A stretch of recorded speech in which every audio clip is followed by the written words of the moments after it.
কাবলি এগুলো 5 টাকা, 31, 32, 33, 34, 35। আজকে নামাজ পড়তে যাওয়ার সময় পথের ধারে ওনাকে দেখতে পেলাম যে 1 টাকা 1 টাকা করে পয়সাগুলো গুনতেছিল।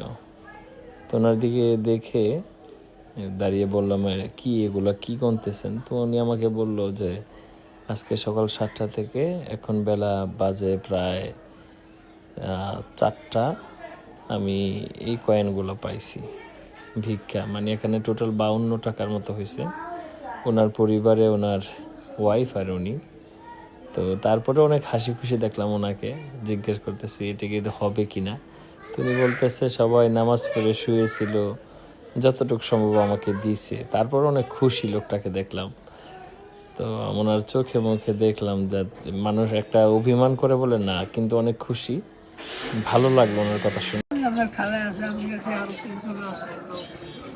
বাসা কোন জায়গায়? যাবো আপনি কি কোনো কাজ টাজ করেন নাকি?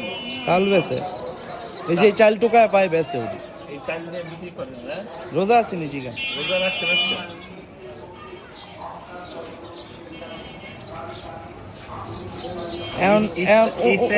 এই 52 টাকা নিয়ে উনি অনেক খুশি, যতটুকু দেখলাম। তো ভাবলাম আপনি আজকে কি করবেন, এখন চলে যাবে কিনা? তো উনি বললো কিছু করার নেই, আজকে আমার 52 টাকা, আজকে 52 টাকা নিয়ে চলে যাব। তো আমার কাছে একটা জিনিস কি ভাবলাম, মানুষের তো অনেক টাকা পয়সা থাকে, মানুষ অনেক লাক্সারিস লাইফ করে, কিন্তু তারপর অনেকের হয় না। তো ওনাদের অল্প কিছু টাকায় অনেক খুশি হয়ে যায়। কিন্তু ভাবলাম হয়তো আমার একটু সামান্য সহযোগিতা ওনার আজকে দিনটা ভালো যাবে, এই ভাবনা চিন্তা থেকে আমি ওনাকে কিছু টাকা দিলাম। তো আমি এতটুকু দেখলাম টাকাটা পেয়ে উনি যে কীরকম ওনার চোখে মুখে যে একটা আনন্দের ছাপ আমি দেখতে পেলাম।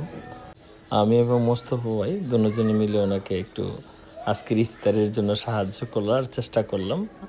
উনি অনেক খুশি হলো, যা ভাষায় প্রকাশ করার মতো না।